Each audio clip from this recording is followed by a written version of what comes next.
Nesta aula, faremos uma breve introdução a técnicas de anti-aliasing.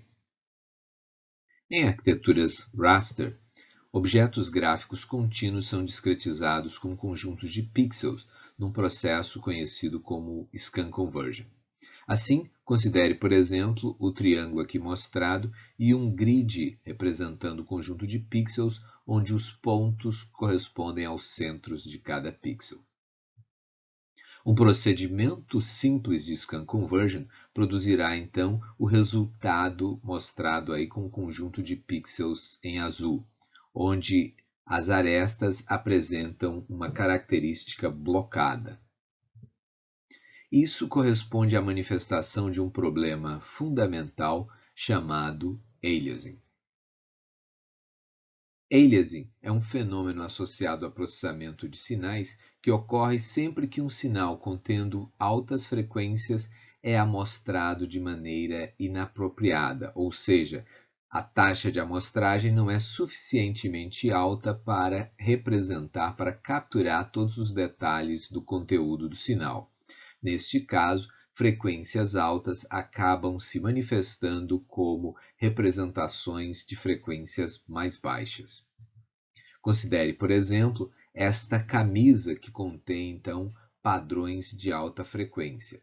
Se amostrarmos essa imagem, esse sinal, com uma taxa inapropriada, incapaz de representar as listras da camisa, nós acabaremos obtendo então efeitos surpreendentes. Por exemplo, se amostrarmos um em cada grupo de 3 por 3 pixels, ou seja, se fizermos então um subsampling da figura, uma subamostragem da figura, obtendo então uma redução de 3 para 1 em cada uma das dimensões, acabamos por obter um resultado como mostrado aqui à direita. Notem que não apenas aparecem estruturas estranhas, mas as listras que originalmente eram verticais acabam se manifestando ou aparecendo como listras horizontais.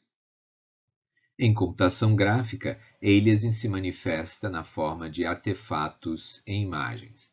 Assim, por exemplo, uma textura contendo altas frequências, se projetadas numa região muito menor que ela, sem a filtragem apropriada, introduz então efeitos indesejáveis de aliasing. Notem, por exemplo, nesta região da textura, né, aqui na imagem, nós percebemos então distorções com relação ao padrão original. E, conforme já mencionado, no caso de arestas, essas arestas aparecem então blocadas. Para entendermos o impacto de aliasing sobre as arestas de uma imagem, é preciso lembrar que cada pixel possui uma única cor. Assim, nós precisamos de uma representação com alta resolução.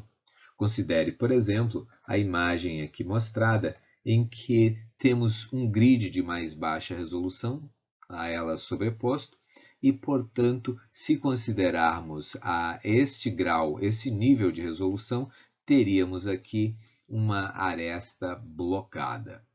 Precisamos, portanto, de não uma resolução como a mostrada no grid preto, mas uma resolução muito mais alta. À medida que nós aumentamos a resolução, nós minimizamos o problema, muito embora ele não seja eliminado completamente. Objetivando minimizar os impactos de aliasing sobre imagens, foram criadas diversas técnicas de anti-aliasing. Elas incluem, por exemplo, o anti-aliasing da cena completa, que pode ser obtido por meio de uma superamostragem, um supersampling, que pode ainda ser caracterizado por diversas estratégias, por exemplo, uma chamada overdrawing, o uso de um buffer de acumulação ou a coleta de múltiplas amostras ou multisampling. Também pode ser realizado por meio de amostragem diária ou area sampling. Também temos o caso de anti-aliasing de textura ou de texture mapping, que inclui o caso da técnica de mip mapping já estudada no curso. Podemos fazer anti-aliasing de linhas e polígonos, assim como anti-aliasing temporal. A seguir, vamos estudar então os casos de anti-aliasing completo de cena, de polígonos e linhas e o anti-aliasing temporal.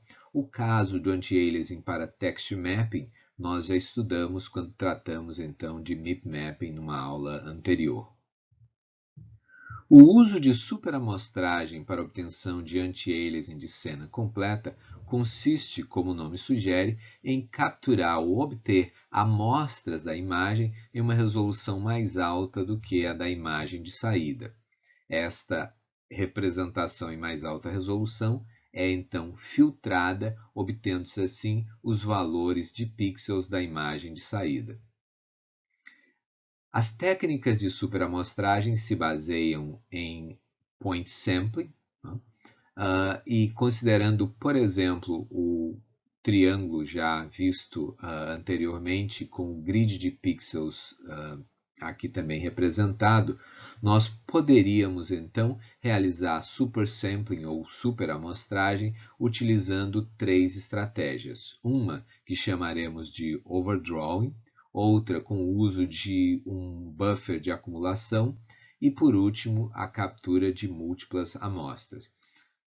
Temos aqui o caso da superamostragem por meio de overdrawing, onde, semelhante ao que já mencionamos, teríamos uma representação, né? O grid da imagem, então, seria refinado, mas ainda teríamos um grid regular, a imagem seria rasterizada utilizando essa resolução mais alta, e aí, ao final, então, faríamos a filtragem, neste caso, neste exemplo, a cada grupo de 4 pixels da imagem mais alta resolução, teríamos o resultado para 1 pixel de saída na resolução de referência, na resolução da imagem final.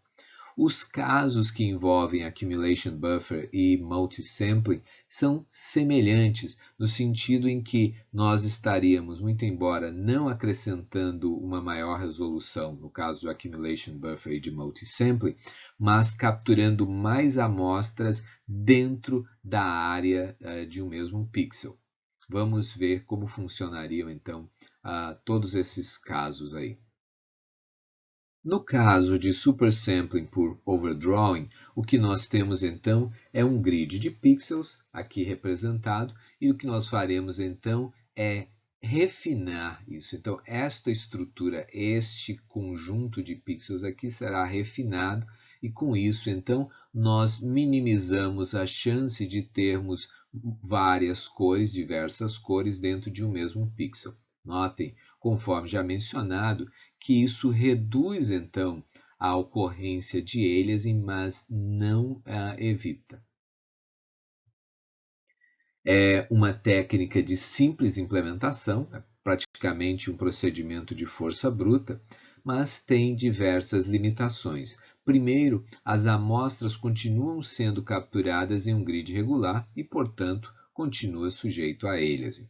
O número de amostras é limitado pelo tamanho máximo do buffer que vai ser utilizado, então, para a realização do overdrawing. E, como vocês já devem ter imaginado, isso vai implicar no aumento do tempo de rasterização. O uso de um buffer de acumulação objetiva eliminar 2 das limitações da técnica de overdrawing, quais sejam o fato de estar amostrando ainda num grid regular e, portanto, sujeito a aliasing, e também a limitação do tamanho do buffer, né? Neste caso, a ideia é utilizar um buffer com mais bits por pixel, de tal modo que eu possa acumular mais amostras em cada pixel, sem levar a uma situação de saturação, né?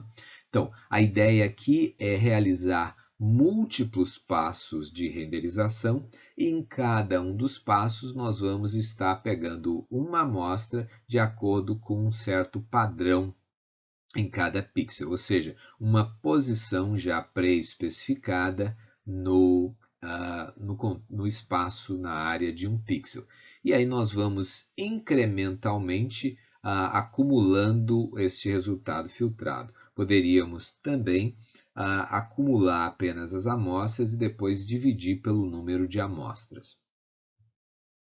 Notem que as amostras de subpixels geradas, então, elas devem ser obtidas com alguma variação de posição. Do contrário, estaremos obtendo sempre amostras no centro do pixel, e isso, então, não produziria um resultado diferente do que já obteríamos realizando uma renderização convencional.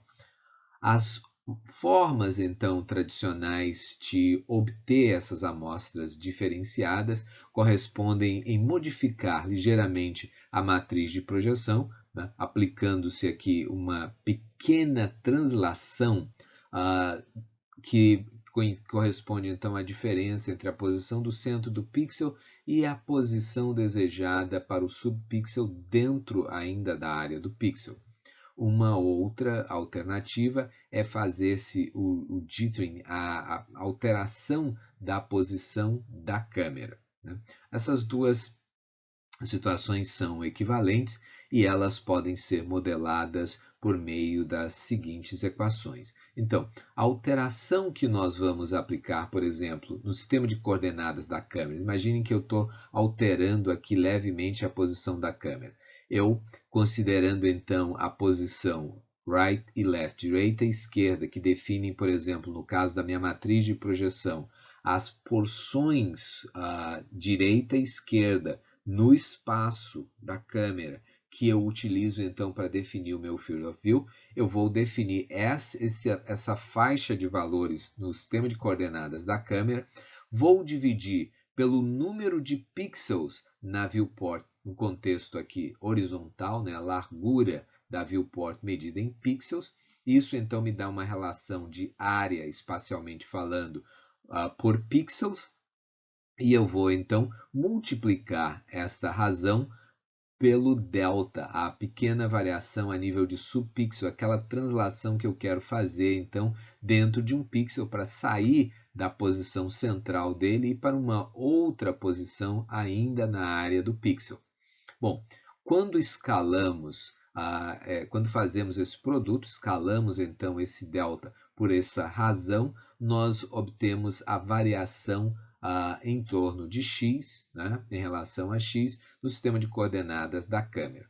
Notem, para a variação em y, nós faremos algo semelhante, né, considerando então a variação de cima e baixo e a altura da viewport, o número de pixels que nós temos na viewport na vertical. Bem, notem que com isso, então, nós teríamos as variações que precisaríamos somar, né, à posição original da câmera para obter o jittering da câmera. E é possível, então, também imaginar o seguinte, dado que temos estas variações, estas seriam somadas à direita e esquerda, aos valores de direita e esquerda, e correspondentemente cima e baixo, que alterarão a matriz de projeção de modo a obter o efeito desejado de uma variação a nível de subpixel. Notem, então, que o caso de accumulation buffer, ele resolve, conforme mencionado, algumas restrições da técnica de overdrawing, quais sejam o fato de não precisarmos ter uma limitação quanto ao tamanho de um buffer, né? Mas ela tem algumas outras implicações que resultam, então, em um tempo de renderização considerável, porque a gente precisa, para cada amostra nesse esquema, então, realizar uma passagem, renderizar todos os elementos da cena, né? Naturalmente que uma das outras limitações da técnica de overdrawing que eu acabei não mencionando há pouco é o fato de que nós podemos definir posições arbitrárias, um padrão arbitrário de reamostragem dentro do pixel que não segue um grid regular e que, portanto, não está sujeito a eles. A técnica que vimos há pouco, então, do uso de um buffer de acumulação, requer então múltiplas passadas. Isso tem um impacto no tempo de renderização. Uma alternativa a isso é fazer então supersampling com múltiplas amostras numa mesma passada. Neste caso, as múltiplas amostras são adquiridas, sendo que para cada fragmento nós vamos incluir, por exemplo, várias coordenadas de textura, vários valores de cor, de profundidade, etc. Né? Todas as propriedades que nós vamos amostrar. A ideia, então, é já ter um buffer com todas essas propriedades acontecendo múltiplas vezes, e a gente chama então esse buffer de multi-sample buffer, e armazena ali estes vários valores de propriedades. Naturalmente que cada uma dessas amostras está associada a uma posição, a uma localização dentro do pixel, e temos para isso então uma indexação, esquema de definir uma máscara. No contexto assim aqui colocado, assim como no caso de termos um buffer de acumulação, nós teríamos aqui um único buffer de saída, né, onde nós vamos então obter a média dos valores verificados lá, naturalmente média dos valores entendido do seguinte modo, por exemplo, se eu tenho coordenadas de textura, não vou fazer a média das coordenadas de textura, mas vou amostrar os mapas de textura, obter os valores de RGB deles, e sim, esses serão então, por exemplo, desses serão obtidas médias para RGB, etc. Né? Bom, OpenGL, por exemplo, implementa supersampling por multisampling automaticamente. Então, ele paga o custo dessa memória adicional e do processamento de múltiplas amostras numa única passada. Vamos ver então o que seriam bons padrões para a amostragem, né, no contexto de multisampling em supersampling. Notem que nós vamos discutir aqui algumas guidelines para a definição das posições dessas amostras, que servem tanto para multisampling como também para o contexto do buffer de acumulação. Então vamos lá, algumas boas práticas. A ideia é aumentar a taxa de amostragem pelo menos 4 vezes em cada direção. Aqui, o grid que nós observamos corresponde a um único pixel que foi, então, digamos assim, refinado aqui para a definição de pontos de amostragem, né, de um padrão de amostragem. Aqui é um dos vários possíveis padrões de amostragem, neste caso considerando 9 amostras. O número de amostras é variável, naturalmente, a gente pode definir diferentes números de amostras, mas uma vez definidos vai valer para todos os pixels. E uma vez também definidas as posições dessas amostras, elas serão fixas para todos os pixels da imagem. Então vamos lá, definir pelo menos um incremento de 4 vezes em cada dimensão. Idealmente, nós devemos ter pixels ou subpixels com coordenadas x e y distintas, únicas. Então vejam bem, eu vou colocar aqui uma determinada amostra que cobre uma linha e uma coluna, e vou tentar fazer isso de tal modo a ter, tanto quanto possível, valores únicos. Naturalmente que isso é uma orientação, mas nós não vamos conseguir fazer esses valores únicos, a menos que a gente também se afaste muito mais do centro, e a gente gostaria de amostrar mais na região central. Então, vocês vão ver que haverá sim sobreposições ou coincidências de coordenadas x e y entre as várias amostras, mas na medida do possível a gente tenta fazer com que esses valores sejam únicos. E, idealmente, também nós vamos procurar colocar uma amostra próxima do centro do pixel. Assim, no exemplo aqui mostrado, nós teríamos 3 triângulos dividindo ou sobrepondo então o único pixel. Neste caso, nós teríamos, para este exemplo em particular, 6 de 9 amostras indicadas aqui correspondendo então à primitiva ao triângulo verde, 2 ao azul e 1 ao amarelo. Notem que os elementos ou as primitivas que estão cobrindo uma região mais central do pixel acabam então recebendo mais amostras e tendo uma contribuição maior, né?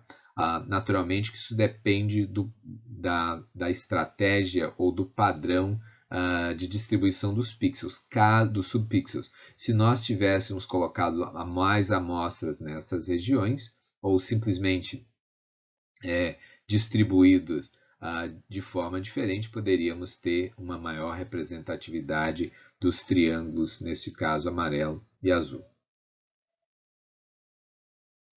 Outra forma de fazer anti-aliasing de cena completa é por meio de amostragem por área ou area sampling. Neste caso, o valor associado a um determinado fragmento, aqui a contribuição de uma primitiva para um dado fragmento, é proporcional à área que ela cobre sobre o fragmento ou pixel. Notem, neste caso, este quadrado com reticulado corresponde a um único pixel e esse grid foi utilizado então para nos ajudar a perceber então a área, contabilizar, se assim quisermos, a área coberta então por cada uma das primitivas. Notem que é muito difícil então considerarmos as situações que envolvem vários polígonos que se sobrepõem eventualmente a um pixel, né? Porque apenas as partes visíveis de cada uma das primitivas devem contribuir. Isso implica no seguinte, que a gente precisa resolver não apenas o cálculo da área, mas também resolver questões de visibilidade, porque algumas primitivas podem estar sobrepondo a outras. E assim, por exemplo, temos uma condição bastante complexa, porque a visibilidade ela pode modificar a cada primitiva desenhada, né? Notem, por exemplo, que eu tinha uma certa distribuição e com o desenho deste último triângulo aqui, a situação muda completamente, né? As contribuições relativas de cada uma das primitivas acabou sendo alterada. E isso requer, portanto, que para que se trate area sampling ou a amostragem por área, as aplicações precisam ordenar as primitivas da mais próxima para as mais distantes e começar a renderizá-las assim, de tal modo então que a gente começaria por este camarada, que a gente sabe então por ser mais próximo, ele não será sobrescrito por outros e eventualmente então a gente vai desenhando os demais para tentar então manter esta possibilidade de calcular tanto a visibilidade quanto a contribuição por área. No caso de anti-aliasing de polígonos, nós temos uma situação bastante semelhante à descrita para o caso de area sampling. Nós vamos ter agora, a propósito, esta região, esse reticulado corresponde a múltiplos pixels, né? E o triângulo contribui então para vários deles. E esta contribuição do triângulo para cada um dos fragmentos aqui ou pixels corresponde então à área, né, coberta pelo triângulo. Neste caso, nós vamos estar utilizando valores de alfa, né, para permitir então depois a obtenção de uma combinação linear de todos os elementos que cobrem um determinado fragmento ou pixel. Notem que as mesmas observações feitas anteriormente sobre a necessidade de ordenação das primitivas e renderização das mais próximas e depois das mais distantes, continua válida, porque aqui nós temos a mesma situação anterior, em que temos um percentual que pode estar mudando a cada primitiva renderizada. Então, a gente vai renderizar primeiro as primitivas que não serão sobrepostas. Entretanto, se essas primitivas têm um certo grau de transparência, outras que serão colocadas ou renderizadas depois, elas virão a ter, então, uma contribuição na cor final desses fragmentos. Uma outra observação aqui muito importante no contexto da renderização ou do anti-aliasing de polígonos é o fato de que nós utilizamos então a equação da reta para definir precisamente qual é a contribuição ou qual é a cobertura do triângulo sobre cada um desses fragmentos. Então, utilizando a equação da reta, a gente tem algo ali que nos permite precisar estas contribuições. Não estamos dependendo de valores de scan conversion, né? De rasterização. Então, anti-aliasing de linhas é extremamente importante em diversas aplicações, notadamente em CAD, CAD de circuitos digitais, né? Onde você está projetando um chip e você precisa traçar as linhas, as conexões entre os vários componentes. Gostaria então de ver isso de forma adequada. Para cuidar dessa importante aplicação, hardware de propósito específico, então, é projetado, né? Existem linhas de GPUs projetadas para produzir renderizações anti-aliasing de linha de maneira bastante adequada. Essas linhas, então, elas são, em geral, modeladas como quadriláteros, né? Quadriláteros alongados que têm, então, uma espessura de 1 pixel. Neste caso, nós vamos estar também utilizando as mesmas noções de area sampling para definir a cobertura que aquele quadrilátero, aquele retângulo, né, tem sobre os vários elementos aqui, os vários fragmentos da nossa imagem. E temos ainda o caso de anti-aliasing temporal, quando nós estamos interessados em resolver problemas de descontinuidades ao longo do tempo, né? Produzindo assim um efeito de motion blur. Isso é extremamente fácil de implementar utilizando um buffer de acumulação. Assim, por exemplo, se nós considerarmos uma animação com K quadros, né, nós vamos fazer a acumulação das contribuições, onde para cada pixel correspondente o valor é acumulado com 1 sobre K vezes o valor associado àquele pixel.